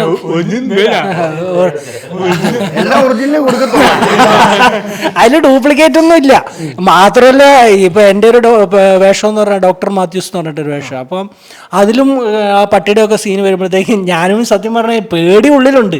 അപ്പോൾ ഞാൻ ശരിക്കും എൻ്റെ പിരിവെട്ടി പോയത് എപ്പോഴാന്ന് പറഞ്ഞു കഴിഞ്ഞാൽ, അത്യാവശ്യം നമ്മൾ പറഞ്ഞ ഒരു ഷോട്ട് എടുത്ത് കഴിയുമ്പോഴായിരിക്കും പുറത്തിരുന്നിട്ട് ആൾക്കാർ ചിരിക്കുന്ന, അല്ലെങ്കിൽ എന്തെങ്കിലും ഒരു തരത്തിൽ ആ ഷോട്ട് യൂസ് ചെയ്യാൻ പറ്റാത്തത്. അപ്പോൾ ഒരു തവണ ഞാൻ ആരെയും ഒന്ന് തെറി വിളിച്ചു. കാരണം നമ്മൾ പേത്ത് പട്ടി കയറിയിരിക്കുന്നു, ഷോട്ട് എടുക്കുന്നു, പുറത്തുമാരി ചിരിക്കുക. ഞാൻ പറഞ്ഞു ഒരു തെറി വിളിച്ചു. അത് മാത്രമാണ് ഞാൻ എനിക്ക് ആ സെറ്റിൽ ഒന്ന് ഇത് പറയണമെന്ന്. ശരിക്കും പറഞ്ഞാൽ ഭയങ്കര വലിയൊരു ഒരു മനുഷ്യസാധ്യമായ എല്ലാവരും കൂടുതൽ സഹകരിച്ച് എല്ലാവരും ചെയ്തിട്ടുണ്ട്. ടീം വർക്ക് തന്നെയാണ്. സിജേട്ടൻ പട്ടി ഇവിടെ കയറി കിടക്കുന്നത് അത് ആ ട്രെയിനിൽ നിൽക്കുന്നതുകൊണ്ടാണ് വേറെ ഒന്നും ചെയ്യാത്തത്. ഞങ്ങൾ പോലും അടുത്തില്ല. അടുത്ത് ഞങ്ങളെ ചോദിച്ചു സിജേട്ടൻ നിങ്ങൾ എന്ത് ധൈര്യത്തിൽ കടന്ന് ചോദിച്ചു. ട്രെയിനിങ് പട്ടിയാണ്. ഉണ്ണി വൈക്കം വികാസ് എന്നൊക്കെ പറഞ്ഞു. ഉണ്ണിച്ചേട്ടൻ എത്ര ട്രെയിൻ ആണെങ്കിലും കടിച്ചാ പോയി. പട്ടിയുടെ നഖമൊക്കെ മേത്തുണ്ട്.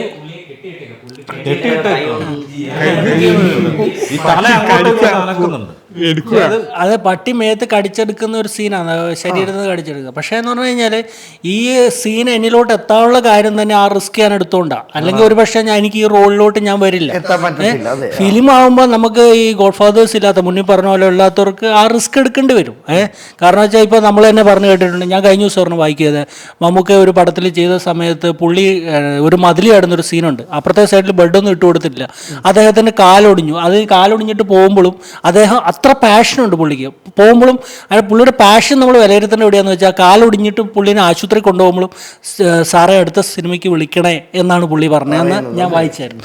അപ്പം പാഷനുള്ള ഒരു ആയിരക്കണക്കിന് പേരുടെ ഒരു ലോകമാണ് സിനിമാ ലോകം. അവിടെ നിന്ന് വരുന്ന 1-2 ആൾക്കാരുടെ മോശമായിട്ടുള്ള ഒരു എക്സ്പ്രഷൻസോ അല്ലെങ്കിൽ എന്തെങ്കിലും ഒരു വിവാദം കൊണ്ട് ആ മേഖലയിലോട് ഉള്ള ആൾക്കാരുടെ എന്നാ പറയുന്നത് അത്രമാത്രം പാഷനേറ്റ് ആയാലേ ഇത് ചെയ്യാൻ പറ്റുള്ളൂ.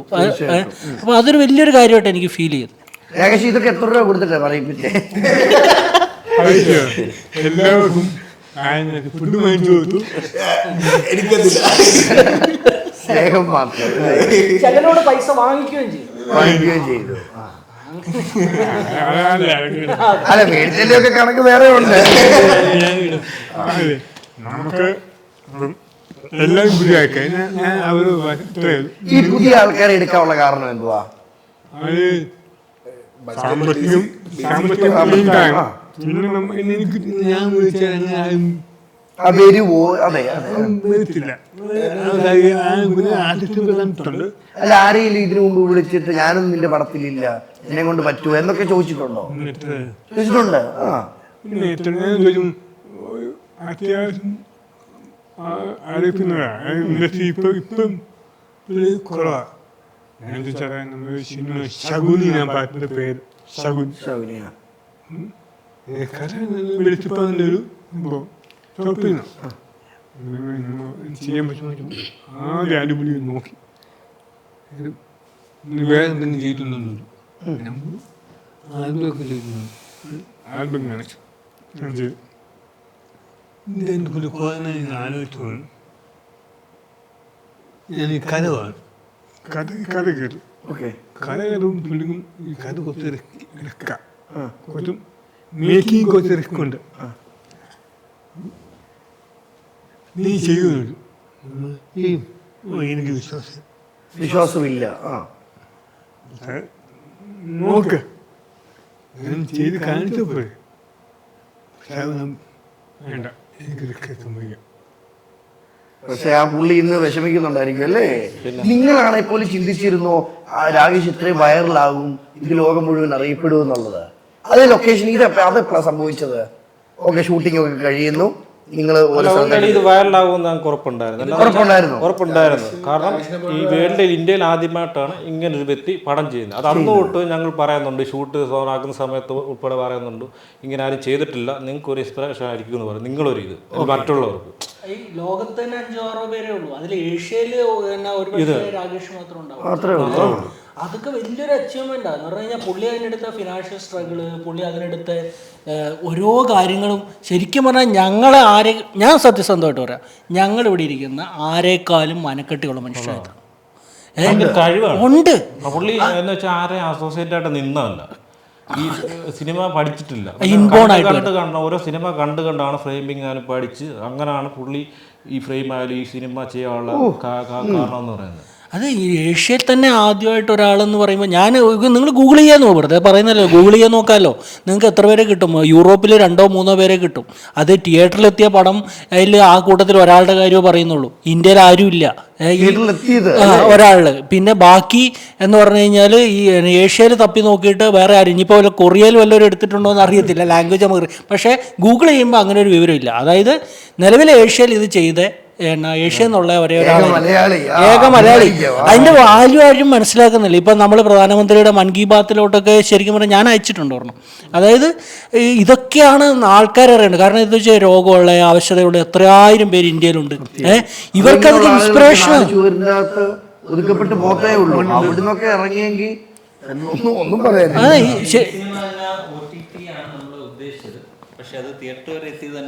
ഉദ്ദേശിച്ച OTT ആയിരുന്നു ആദ്യം. പക്ഷെ നമ്മളിത് ലാസ്റ്റ് ആയപ്പോഴത്തേക്കും തിയേറ്റർ വരെ എത്തിയത് വലിയൊരു ചടക്കിടയ്ക്ക് ഞങ്ങളുടെ ലാഗായി പോയി. ഇറക്കാല ഡേറ്റ് ഞങ്ങൾ ഫിക്സ് ചെയ്തിട്ട് OTT അത് നമുക്ക് ഇറക്കാൻ പറ്റില്ല. ഭയങ്കര മുടക്കങ്ങളായിരുന്നു പടത്തിന്. അങ്ങനെ വന്ന് മലയാളത്തിലെയും കാണിച്ചു. മെസ്സേജൊക്കെ അയച്ചു, ലീറ്റിൽ വെച്ച് മെസ്സേജ് അയച്ചു. ലീറ്റിലും വെച്ച് അതിൻ്റെ കാര്യങ്ങൾ വെച്ചിട്ട് എന്തുപോലും ചെയ്തില്ല. അല്ല, ഇനിഷ്യലി പോലും ഈ പടം എൻ്റെ അടുത്ത് വരുമ്പോൾ പോലും ഇതിൻ്റെ ഇനിഷ്യൽ ബഡ്ജറ്റിൽ ഇത് തീർക്കാവുന്ന കോൺഫിഡൻസ് ഉള്ള ഏക ആള് രാകേഷായിരുന്നു. ഞാൻ പോലും പറഞ്ഞു, ഈ ബഡ്ജറ്റിൽ ഇത് തീർക്കാൻ പറ്റുമോ എന്ന് അറിയത്തില്ല എന്ന് പറഞ്ഞാൽ അത് കുഴപ്പമില്ല, നീ വന്നാൽ മതി, തീർക്കുന്നതായിരിക്കും ഞാൻ ഏറ്റവും പറഞ്ഞു. അങ്ങനെയാണ് നമ്മളും ഓക്കെ അങ്ങനെയാണ് അതൊന്ന് കാണണമല്ലോ എന്ന് കാണാൻ ഞങ്ങളും വെയിറ്റിംഗ്. ഈ പടത്തിന് ഒരു സോഷ്യൽ ഇമ്പാക്റ്റ് എന്ന് പറഞ്ഞാൽ നമ്മൾ വിചാരിക്കുന്നതിനേക്കാളും അധികമായിരിക്കും. കാരണം വെച്ചാൽ അതൊന്ന് ആലോചിച്ച് നോക്കുക, നിങ്ങൾ തന്നെ ഒന്ന് ആലോചിച്ചു. സോഷ്യൽ എത്ര പേരെ ഇൻസ്പയർ ചെയ്യും. ഈ ഒരു മനുഷ്യൻ ഇത്ര പേരെ ഇൻസ്പയർ ചെയ്യാൻ പറ്റുമെന്ന് പറഞ്ഞാൽ വലിയൊരു കാര്യമാണ്. അത് ഞാൻ പുള്ളീനെ ഇരുത്തി പുകഴ്ത്തി പറയുന്നതല്ല. കാരണം വെച്ച് കഴിഞ്ഞാൽ നിങ്ങൾ തന്നെ ഒന്ന് ചിന്തിച്ച് നോക്ക്. ഇതാണ് എന്നെ അത്ഭുതപ്പെടുത്തിയ കാര്യം. ഇപ്പം നമുക്ക് ഇത്ര ആരോഗ്യം ഉണ്ടായിട്ട് പോലും നമുക്കും പലതും ചെയ്യാൻ പറ്റുന്നില്ല. അവിടെ രാകേഷ് ചെയ്തെങ്കിൽ അതിൽ ഭയങ്കര സന്തോഷം മാത്രമേ ഉള്ളൂ. നിങ്ങളുടെ എല്ലാവരും ഏറ്റവും വലിയ ആഗ്രഹങ്ങൾ എന്തോ അവിടെ പറയാം. ഒരു സിനിമയുടെ ഞാനൊരു കോളേജ് അധ്യാപകനാണ്, പ്രൈവറ്റ് കോളേജാണ്. എനിക്ക് സിനിമ ഒരു പാഷനാണ്. അതായത് ഞാൻ 97 ആദ്യമായിട്ട് ഒരു ടെലിഫിലിമിൽ അഭിനയിക്കുന്നത്. അപ്പോൾ അത് കഴിഞ്ഞപ്പോൾ വേനൽത്തുമ്പികൾ എന്നാണ് പേര്, ഒരു സാജൻ എന്ന് പറഞ്ഞിട്ട് ഒരു ഡയറക്ടറാണ് ചെയ്തത്. അപ്പോൾ അത് കഴിഞ്ഞപ്പം എനിക്ക് പിന്നെ ഒരു 10-17 വർഷത്തേക്ക് ഞാൻ പിന്നെ ആക്ട് ചെയ്യാൻ പോയില്ല. കാരണം അത് കഴിഞ്ഞപ്പോഴത്തേക്ക് എനിക്ക് ഹാൻഡിൽ ചെയ്യാൻ പറ്റൂല എന്ന് തോന്നിയപ്പോൾ പാരൻസ് പറഞ്ഞു ഇനി പഠിത്തം കഴിഞ്ഞിട്ട് പൊക്കോന്ന് പറഞ്ഞു. 2017 ഞാനൊരു ഷോർട്ട് ഫിലിമിൽ അഭിനയിച്ചു. അത് കഴിഞ്ഞിട്ട് കുറേ പരസ്യങ്ങൾ അഭിനയിച്ചു, ഒരു 10-14 പരസ്യങ്ങൾ അഭിനയിച്ചു. ഒരു 2 പുറത്തിറങ്ങാത്ത 2 സിനിമയിൽ അഭിനയിച്ചു. അത് ഇപ്പോഴും പെട്ടിക്കാത്ത പുറത്തിറങ്ങിയ ആദ്യ ഫിലിം രാകേഷ് ജിയുടെ ഫിലിം, ഫസ്റ്റ് ഫിലിം. ഇതിൽ നല്ലൊരു റോളാണ്. എനിക്ക് ഒരു പ്രതീക്ഷയുണ്ട്, പാഷനുണ്ട്. പക്ഷേ നമുക്കത് സപ്പോർട്ട് ചെയ്യാനുള്ള ആൾക്കാരും അത് കണ്ടിട്ട് നമ്മുടെ പ്രകടനം വിലയിരുത്തിയിട്ട് അത് ഓക്കെ ആണെന്ന് തോന്നുവാണെങ്കിൽ ഇത് കണ്ടിന്യൂ ചെയ്യണമെന്ന് ആഗ്രഹമുണ്ട്. ഇപ്പം നിലവിൽ 1-2 വന്നിട്ടുണ്ട്, ചെറിയ ബാനർ. അപ്പം നല്ല രീതിയിൽ എനിക്കൊന്ന് ഇതൊരു പ്രൊഫഷൻ ആക്കണമെന്ന് ആഗ്രഹമുണ്ട്, ആ പാഷൻ ഉള്ളതുകൊണ്ട്. അപ്പോൾ ഒരു എഡിറ്ററാണ് ഏറ്റവും വലിയ ആഗ്രഹം എന്തുവാ? എഡിറ്റിങ് തന്നെ ഫോക്കസ് ചെയ്ത് പോകാനാണ്. എന്നാൽ നമുക്ക് നല്ല നല്ല പ്രോജക്റ്റ് കിട്ടാൻ വേണ്ടി ഉള്ള പരിശ്രമത്തിലാണ്. പക്ഷേ എനിക്ക് ഏറ്റവും അഭിമാനം എന്ന് പറഞ്ഞാൽ രാകേഷ് ബ്രോയുടെ പടം എനിക്ക് എഡിറ്റ് ചെയ്യാൻ തന്നത്, ചെയ്തതിൽ എനിക്ക് ഭയങ്കര അഭിമാനമാണ്. കാരണം ആ രാകേഷ് ബ്രോ എന്ന വ്യക്തിയുടെ പടം ചെയ്തുകൊണ്ടാണ് ഞാനിപ്പം ഒരു ഫിലിം ചെയ്തെന്നുള്ള ലേബൽ വന്നത്. കാരണം നാളെ ഏത് വലിയൊരു സംവിധായകൻ്റെ അടുത്ത് ചെന്നിട്ട് പറയാനും കാണിക്കാനും ഒരു വർക്കുണ്ട്. അതെയാ നമുക്കൊരു ഫ്രെയിം വന്നത്. പക്ഷേ എനിക്കത് അഭിമാനമാണ്. പിന്നെ ഇതിൻ്റെ അകത്തൊരു കാര്യം, വേറൊരു കാര്യം പേഴ്സണലായിട്ട് ഈ ഞങ്ങളിത് ഇറക്കാവുന്ന സമയത്ത് ഒത്തിരി ചർച്ചകൾ നടന്നുണ്ട്. ഫണ്ടിങ്ങിൻ്റെ കാര്യം വന്ന സമയത്ത് പുള്ളി പോസ്റ്റ് പ്രൊഡക്ഷൻ ഒരു ക്യാമറ ഒക്കെ എടുത്തായിരുന്നു. ക്യാമറ യൂണിറ്റ് എല്ലാം ഉണ്ട്. അന്നേരം എന്നെ വിളിച്ചിട്ട് പറഞ്ഞാൽ ഞാൻ എഡിറ്റിംഗ് ഫുൾ പൂർത്തിയാക്കിയിട്ട് നമുക്ക് ഡബ്ബിങ്ങിന് വിടണം. ഡബ്ബിങ്ങിന് വിടുന്ന സമയത്ത് ഫണ്ടില്ല. അന്നേരം എന്ത് ചെയ്യുന്നു ഇങ്ങനെ ആലോചിച്ച് എന്നോട് പറഞ്ഞാൽ നമുക്ക് ക്യാമറ കൊടുത്തേ, ഫുൾ യൂണിറ്റ് കൊടുത്തേക്കാന്ന് പറഞ്ഞു. അതായത് വിറ്റേക്കാന്ന് അങ്ങനെ ഇല്ല. അന്നേരം പുള്ളിയുടെ ജീവിത മാർഗമായിരുന്നു. എനിക്കത് ഭയങ്കര വിഷമമുണ്ട്. കാരണം പുള്ളിയുടെ ജീവിത മാർഗമായിരുന്നു. അത് കൊടുത്ത് പോയത് സംഭവം എന്ന് വെച്ചാൽ ഇറക്കാൻ വേണ്ടി അത് കൊടുത്തിട്ട് പിന്നെന്താ ഞാനാണ് OLX ഇട്ട് കൊടുത്ത് അതിൻ്റെ ഫണ്ട് വെച്ചാണ് നമ്മൾ ഡബ്ബിങ്ങും ബാക്കി പിന്നെ ഒരു ലാപ്പ് പുള്ളി സ്ക്രിപ്റ്റ് ചെയ്യുന്ന ഒരു ലാപ്പ് ഉണ്ടായിരുന്നു. ആ ലാപ്പും കൊടുത്തു. പിന്നെ ഒരു ഐഫോൺ ലാസ്റ്റ് എന്നോട് ഇത് കൊടുക്കാൻ പോകുമെന്ന് പറഞ്ഞു. ഐഫോൺ കൊടുക്കുക. ഞാൻ പറഞ്ഞു അത് വേണ്ട, ഇതിൻ്റെ ഒരെണ്ണം മേടിക്കാൻ പാടാണ്, അതുകൊണ്ട് ഇത് കൊടുക്കണമെന്ന് പറഞ്ഞു. ഇത് കൊടുപ്പിച്ചില്ല, അതുകൊണ്ട് ഇത് കൊടുത്തില്ല. പിന്നെ എങ്ങനെയൊക്കെയോ വന്ന് പിന്നെ സജി ചെറിയൻ സാറിനെ പോയി കണ്ടു, അങ്ങനെ വന്നു. പിന്നെ ഫണ്ടൊക്കെ റെഡിയായി. പിന്നെ നമ്മൾ എന്തുവാ സെൻസറിൻ്റെ കാര്യമെല്ലാം റെഡിയാക്കി തന്നു. പിന്നെ ഞങ്ങൾക്ക് ഭാഗ്യം 7 തിയേറ്റർ നമുക്ക് സജി ചെറിയൻ മുഖേന വന്നു. അപ്പോൾ ഭയങ്കര ഹാപ്പിയാണ്. അടിപൊളി അടിപൊളി കേട്ടോ. ഓക്കെ, ഞാൻ +2 കഴിഞ്ഞ് ഡിപ്ലോമ കംപ്ലീറ്റ് ചെയ്തതിന് ശേഷമാണ് എനിക്ക് ഇതേപോലെ ഒരു മോഹം വരുന്നത്. ഒരു മോഹം വരുന്നത്. ഞാനിപ്പം എയർപോർട്ടിൽ ഇതേപോലെ നമ്മുടെ ഒരു കൊച്ചാപ്പായ വിളിക്കാൻ വേണ്ടി ചെന്നപ്പം അവിടെ വെച്ച് ഇതേപോലെ ടോവിനൊക്കെ ഉണ്ടായിരുന്നു പാസ് ചെയ്ത് പോകുന്നത്. അപ്പം അത് കഴിഞ്ഞ് പുള്ളി പാസ് ചെയ്ത് പോയി കഴിഞ്ഞപ്പോഴത്തേക്ക് ഒരു അത്യാവശ്യം പ്രായമുള്ള ഒരാൾ വന്ന് എന്നോട് ഇതേപോലെ സംസാരിച്ചു. എവിടെ സ്ഥലം, എങ്ങനെ, ഇത് എന്ത് ചെയ്യുന്നു എന്നൊക്കെ ചോദിച്ചു. അങ്ങനെ പുള്ളി ഇങ്ങനെ സിനിമയിൽ നിൽക്കുന്നതാണ്, ഷോർട്ട് ഫിലിമൊക്കെ ചെയ്യുന്നതാണ്, വെബ് സീരീസ് ഒക്കെ ചെയ്യുന്നതാണെന്നൊക്കെ പറഞ്ഞ് അങ്ങനെ എൻ്റെ നമ്പരൊക്കെ മേടിച്ചു കൊണ്ടുപോയി. പിന്നെ പുള്ളി 2 ഷോർട്ട് ഫിലിം ചെയ്തു എന്നെ വെച്ച്. അത് 2 ഇറക്കിയില്ല. ഇല്ല, സത്യം പറഞ്ഞു കഴിഞ്ഞാൽ അന്നത് ഉടായ്പായിരുന്നു, നമുക്കറിയത്തില്ലല്ലോ. പൈസ വല്ല നഷ്ടം ഉണ്ടായിരുന്നോ? കുറച്ച് പൈസ അങ്ങനെ കൊണ്ട് കളഞ്ഞായിരുന്നു അന്ന്. അപ്പം നമുക്കറിയില്ലല്ലോ, നമ്മൾ സിനിമ എന്തുവാണ്, ഷോർട്ട് ഫിലിം എന്തുവാണ്, എങ്ങനെയൊക്കെ ചെയ്യുന്നതെന്ന് നമുക്കറിയത്തില്ല. നമ്മൾ ഈ ഫോണിൽ കാണുന്നതല്ല, തിയേറ്ററിൽ കാണുന്നതല്ല, നമുക്ക് വേറെ ഒന്നും അറിയത്തില്ല. പിന്നെ അത് കഴിഞ്ഞു അങ്ങനെ അബദ്ധം പറ്റി. പിന്നെ അത് കഴിഞ്ഞ് വേറൊരു ഫ്രണ്ട് ഒരു സിനിമയിൽ അഭിനയിക്കാമെന്ന് പറഞ്ഞ് കൊണ്ടുപോയി, തമിഴ് പടം. അത് അഭിനയിച്ചു, സിനിമ ചെയ്തു. ആദ്യത്തെ ഷെഡ്യൂൾ ചെയ്തു, 2ാം ഷെഡ്യൂൾ ചെയ്തു. അത് കഴിഞ്ഞ് പിന്നെ വേറൊന്ന് പ്രശ്നം ഉണ്ടായിട്ട് ആ സിനിമ തന്നെ പിന്നെ ഒന്നും കൂടെ ആദ്യം മുതൽ ഷൂട്ടിങ് തുടങ്ങി. അടുത്ത ലൊക്കേഷൻ ആദ്യം ചെന്നൈയിലായിരുന്നെങ്കിൽ പിന്നെ അടുത്തത് വയനാടായി. അപ്പം ഞാൻ മാത്രം മാറുന്നില്ല, ബാക്കി എല്ലാവരും മാറി. ആർട്ടിസ്റ്റുകൾ ബാക്കിയെല്ലാം മാറി. 2-3 പേര്, 1-2 പേര് മാറിയില്ല, ബാക്കി എല്ലാവരും മാറി. കഥയൊക്കെ സെയിം കഥ തന്നെ, നമ്മൾ നേരത്തെ അഭിനയിച്ചത് തന്നെ വീണ്ടും അഭിനയിച്ചു. അതും ഒരു 2 ഷെഡ്യൂളൊക്കെ ചെയ്തു. അത് കഴിഞ്ഞ് വീണ്ടും 3ാമത് ഷൂട്ട് തുടങ്ങി ആദ്യം മുതൽ. അത് ട്രിവാൻഡ്രത്ത് വെച്ച്. പുള്ളി ഒരു തമിഴനാ, ചെന്നൈയിലാണ് പുള്ളി. പിന്നെ കുറേ കഴിഞ്ഞപ്പോഴത്തേക്ക് പുള്ളിയുടെ ഒരു ഫ്രണ്ട് ഇതേപോലെ എൻ്റെ നമ്പർ ഇവിടുന്നോ തപ്പിപ്പിടിച്ച് എടുത്തിട്ട് എനിക്ക് വാട്സപ്പിൽ പുള്ളിയുടെ കുറേ സാധനങ്ങൾ ഇങ്ങനെ അയച്ചു തന്നു. പുള്ളി ലോഡായിപ്പോയത്. അങ്ങനെ പിന്നെ നമ്മുടെ കുറച്ച് പൈസ പോയായിരുന്നു. പിന്നെ അതിനകത്ത് അഭിനയിച്ചവരുടെയും കുറേ പൈസ ഒക്കെ പോയായിരുന്നു. നമ്മളാക്കിയ സിനിമ രാജേഷിന്റെ. അതിനുശേഷം ഇങ്ങനെ ഇത് ചാൻസ് കിട്ടി, ഇതിൽ അഭിനയിച്ചു. അടിപൊളി അടിപൊളി. അതിപ്പോൾ ഇറങ്ങി. ബ്രോ, ആക്ടിങ്ങിന് തന്നെയാണ് ആഗ്രഹം. രാകേഷിൻ്റെ ഈ പടം ചെയ്തു. അതിനുശേഷം ഇപ്പോൾ ധ്യാൻ ചേട്ടനും അപർണാദ് ദാസും അഭിനയിച്ച ഒരു പടമുണ്ട്, ഹാപ്പി മാൻ ലൈഫ് എന്ന പേര്. അത് ഏപ്രിൽ അല്ലെങ്കിൽ മെയ്യിൽ റിലീസ് ഉണ്ടാവും. പിന്നെ അതേപോലെ വേഷമുണ്ട്. പിന്നെ ആസിഫ് അലി നായകനാവുന്ന ആഭ്യന്തര കുറ്റവാളി എന്ന് പറഞ്ഞ പടം, അപ്പോൾ അതിനകത്തൊരു ചെറിയ റോൾ ചെയ്തിട്ടുണ്ട്. രാകേഷ് തൊട്ടാ പൊന്ന. അപ്പോൾ അങ്ങനെ പിന്നെ 1-2 എണ്ണം ഇങ്ങനെ സംസാരിക്കുന്നുണ്ട്. അടിപൊളി, എല്ലാം സെറ്റാവും. നേരത്തെ പറഞ്ഞ പോലെ ഈ പടം ഷൂട്ട് ചെയ്തത് പുള്ളിയുടെ തന്നെ യൂണിറ്റിലാണ്. അതിപ്പോൾ ഇല്ല. അപ്പം ആദ്യമായിട്ട് ഒരു പടം ചെയ്തു, അവസാനമായിട്ട് പടം ചെയ്തു ഞാനാണ്.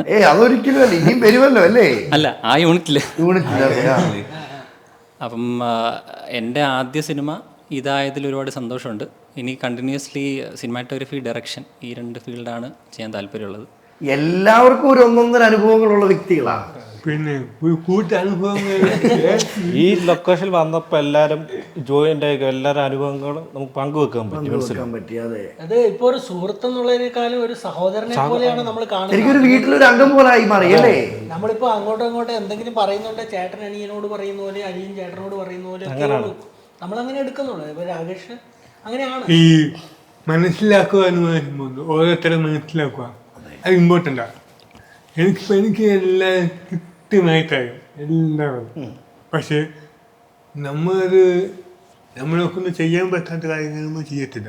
ചെയ്യാൻ പറ്റുന്നതാണെങ്കിൽ തീർച്ചയായിട്ടും ഞാൻ ചെയ്തു നോക്കും. അത് ഞാൻ ചെയ്യും. ഒരാൾക്ക് വാക്ക് കൊടുത്തിട്ട് വാക്ക് മാറ്റാൻ നിന്ന് കിട്ടത്തില്ല. ആദ്യം വാക്ക് കൊടുത്തു ഇവനെ വാക്ക് ഞാൻ പാലിച്ചു. ഇനി ഇവൻ്റെ കൈ പോലെ അത് ഇവൻ എൻ്റെ അടുത്ത് കഥയൊക്കെ പറഞ്ഞ എനിക്ക് ക്യൂരിയോസിറ്റി ആയി, എനിക്ക് തരുമോ. ആ ക്യൂരിയോസിറ്റി നമുക്ക് ഇപ്പം രാകേഷ് ഇങ്ങനെ എല്ലാം പറഞ്ഞു കഴിഞ്ഞു. ഞാൻ എന്നിട്ട് അടുത്ത പറ അഭിനയിക്കുന്നവരെന്ന് പറ. ഇത് പറയുമ്പോഴും ലാസ്റ്റ് പറഞ്ഞ എടാ ലാസ്റ്റ് എൻ്റെ അടുത്ത് ഫോൺ വെക്കാൻ ശരിയടാ അന്ന് പരിപാടി നടക്കട്ടെ എന്ന രീതി വെക്കാൻ തുടങ്ങുമ്പോൾ പറഞ്ഞു എടാ ഇതിലെ നിനക്ക് ഏത് ക്യാരക്ടർ വേണ്ടതെന്ന് ചോദിച്ചു. ഞാൻ പറഞ്ഞു അവിടെ നിന്റെ ഇഷ്ടം പോലെ നീ തന്നാൽ മതി എന്ന്. എടാ ഞാൻ ഉദ്ദേശിച്ചത് നിന്നെ വിനോദമായിട്ടാണ്, നീ അത് ചെയ്താൽ മതി എന്ന് പറഞ്ഞു. ഓക്കെ ഇത് പറഞ്ഞ് അങ്ങനെ. അപ്പം നിങ്ങളുടെ ഈ ഫുൾ ടീം ഇനി മുന്നോട്ടും തുടരണം കേട്ടോ. ഉറപ്പായിട്ടും. രാകേഷ് ഇവര് കൂടെ നിൽക്കും കേട്ടോ, തള്ളിക്കളയുന്ന ടീമല്ല, കാരണം സംസാരിച്ചിട്ട് നമുക്ക് മനസ്സിലാവും. അപ്പം ഇങ്ങനെ നമ്മളെ ആത്മാർത്ഥമായിട്ട് സ്നേഹിക്കുന്നവരെ എന്നും ചേർത്ത് പിടിക്കുക. അപ്പൊ ഞങ്ങൾ OTT ഈ സിനിമ കാണാൻ കാത്തിരിക്കുന്നു. എത്രയും പെട്ടെന്ന് ഓക്കെ, സപ്പോർട്ട് ചെയ്യും. എല്ലാരും സപ്പോർട്ടല്ലേ. അപ്പൊ OTT ഇറങ്ങാൻ ഞങ്ങൾ കാത്തിരിക്കുന്നു. നിങ്ങൾ എല്ലാവരും ഓരോരുത്തർ ആഗ്രഹങ്ങളും മുന്നോട്ടുള്ള വളർച്ചയിലും എല്ലാം സാധിക്കട്ടെ. പ്രേക്ഷകരോട് എന്താണ് നിങ്ങൾക്ക് പറയാനുള്ളത് പറഞ്ഞു? തീർച്ചയായിട്ടും നിങ്ങൾ OTT തന്നെ കാണും. കണ്ട് നിങ്ങളുടെ വിലപ്പെട്ട അഭിപ്രായം എല്ലാം ഞങ്ങൾ എല്ലാവരും അറിയിക്കണം. നിങ്ങളുടെ സപ്പോർട്ടാണ് ഞങ്ങളുടെ ഊർജ്ജം. അപ്പൊ എല്ലാവിധ ആശംസകളും നേർന്നുകൊണ്ട് താങ്ക് യു.